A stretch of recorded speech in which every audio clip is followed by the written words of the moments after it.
What's up mga ka-Big Bites? Justin Brownlee, nagtatampo na at ayaw na sa Gilas Pilipinas. Pero bago ka sana magpatuloy sa panunood ay huwag mong kalimutang mag-subscribe sa aking YouTube channel.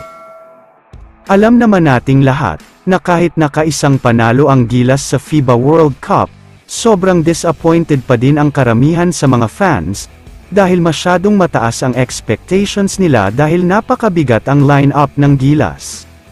Pero hindi nga naabot ng Gilas ang expectation na ito, dahil ang gusto ng mga fans ay madaming panalo, pero sa kasamaang palad nga ay 4 na magkakasunod na talo ang nakuha nila, at nanalo na lang sila sa last game. Ang isa nga sa mga sigaw ng karamihan ay sana daw si Justin Brownlee na lang ang naging naturalized player ng Gilas, baka nagkaroon pa daw ng chance na manalo kahit 2 o 3 games man lang.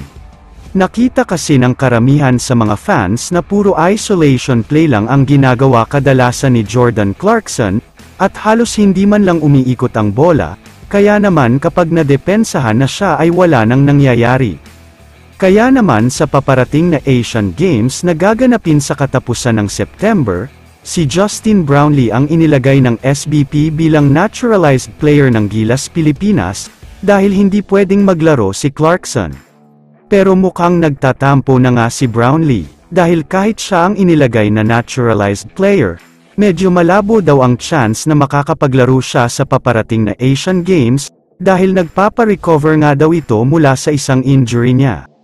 Siguro nga ay may injury na pinapagaling itong si Justin Brownlee. Pero ayon sa mga source ay isa rin daw sa dahilan kung bakit hindi siya maglalaro ay dahil masama talaga ang loob niya dahil hindi siya napili sa World Cup.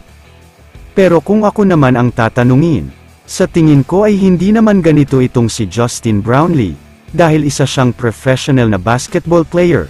Siguro nga medyo masama ang loob niya, pero papalampasin na lang niya ito. Inamin nga niya mismo sa isang interview na mas masaya sana siya kung siya ang napili ng SBP para maging naturalized import ng Gilas sa World Cup, dahil isa daw talaga ito sa pangarap niyang mangyari, pero hindi nga daw natupad.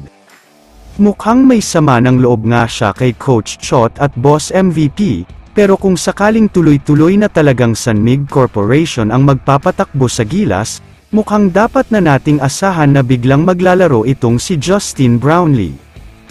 Kaya naman kung kayo ang tatanungin, masama ba ang loob ni Brownlee dahil hindi siya napili sa World Cup? I-comment mo naman ang opinyon mo tungkol sa tanong na ito.